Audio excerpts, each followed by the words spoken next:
2-3 mois, quand je me fais baptiser dans la cathédrale, qui était à 200 mètres de chez moi.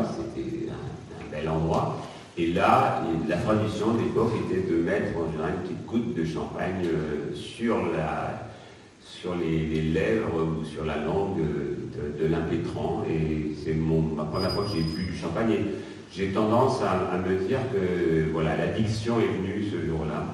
Et que si j'aime à ce point le champagne, si je continue à en boire tous les jours, comme je le racontais hier soir, c'est certainement que ça a dû démarrer dans la toute première enfance. Vous êtes venu ici pour parler de champagne, visiblement quelque chose qui vous plaît beaucoup. Vous êtes un défenseur, on peut dire, comme ça, du champagne Oui, je dirais c'est atavique chez moi, puisque je suis né à Reims, juste en bas de la cathédrale. Donc ce rapport que j'ai développé avec le champagne pendant 15 ans à Reims, et puis après, il a été très important pour moi, parce que je continue à en boire pratiquement tous les jours. Et ça me donne toujours un peu de joie, et c'est très justement synonyme de fête, et on en a bien besoin en ce moment parce que la fête n'est pas à l'honneur, mais on a besoin d'avoir des têtes qui s'évadent. Pour vous, ça fait partie de votre mode de vie, notamment votre écriture, tout simplement. Oui, je considère d'ailleurs que le vin, par nature, le vin de Champagne est un vin effervescent, donc il monte à la tête, il a tendance à vous donner un petit coup de fouet, contrairement à certains très bons vins par ailleurs, mais qui sont des vins de Bourgogne ou de Bordeaux plus capiteux, qui eux vous habitent le corps. C'est tout à fait différent. Et donc le champagne, je pense que c'est assez propice à l'inspiration. Alors Monsieur Kahn, vous faites partie l'un des deux intervenants aujourd'hui pour parler de champagne. On sent que vous aimez parler de champagne, que ça vous... C'est-à-dire, toute ma famille, paternelle et maternelle, sont originaires d'un village qui s'appelle Mussy-sur-Seine et qui est dans l'Aube. Et donc j'ai assisté à quelque chose d'incroyable, qui est la métamorphose totale de cette région, en particulier la région des Rissets, par exemple, au-dessus de Mussy-sur-Seine, quand tout à coup ils sont passés Champagne et quand ils ont cultivé de la vigne et qui se sont basculés du côté de la production de champagne. Et à partir de moi, à ce moment-là, j'ai découvert le champagne de l'Aube, qui était très peu connu à l'époque. Pour les gens, c'était la Marne, la Haute-Marne, Reims, Épernay. Et j'ai découvert le champagne de l'Aube, qui s'est incroyablement amélioré. Il y a eu une amélioration absolument inouïe.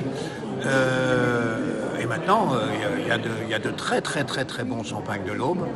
Et je suis assez accro à certains champagnes de l'Aube. En plus, par exemple, au Risset, ils pourraient faire du rosé des Rissets. Ils en font d'ailleurs. Ils pourraient faire certains font du rosé des Rissets, les autres font du coteau champenois rouge. Il faut les aider aussi, parce que c'est un sacrifice. Ils défendent une production traditionnelle, le coteau champenois rouge ou le rosé des Rissets, alors qu'ils gagneraient plus d'argent s'ils faisaient du champagne. Donc je trouve qu'il faut les aider aussi à maintenir cette tradition. C'est un élément incontournable de la culture française. C'est en lien avec beaucoup de choses, le social, le politique. Le champagne, c'est le champagne, le vin, le fromage, le camembert. Ça fait partie, oui, c'est absolument un parti tout à fait de partie prenante de la culture française. Et ça fait beaucoup pour l'image de la France dans le monde. C'est sans doute le produit le plus français, du terroir français le plus mondialisé. Et en même temps, c'est mondialisé, et puis c'est lié à la fête, c'est lié au plaisir, ça pétille, il y a la bulle, et donc ça donne une idée féerique comme ça de la France. Ça fait beaucoup pour l'image de la France dans le monde. Et aujourd'hui, avec la crise, vous voyez comment la situation pour les vignerons globalement, puis pour les vignerons de Champagne, on sait que pour les expéditions, les ventes, c'est... faut demander aux vignerons, mais ce dont ils vont souffrir beaucoup, c'est pour l'instant, c'est l'arrêt du tourisme, quasiment. L'arrêt du tourisme, il suffit d'aller dans des restaurants 2 étoiles, 3 étoiles, il n'y a plus personne, ou les hôtels de luxe. Et le fait que fait que les grands parcours par avion sont pas arrêtés, mais presque arrêtés.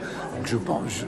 Mais cela dit, les producteurs de vin, pas de champagne, je n'ai pas discuté de ça avec les producteurs de champagne, mais il y a 3 jours j'étais en Bourgogne, j'ai vu beaucoup de producteurs de Bourgogne et de grands crus de Bourgogne.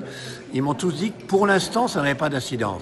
Il y a les grands restaurants ne leur achètent plus, moins, mais qu'en revanche l'importation, enfin l'exportation, leurs clients étrangers en commandent tout autant. Pour l'instant ils ont dit qu'il y avait très peu d'incidence. J'espère que c'est la même chose pour le champagne.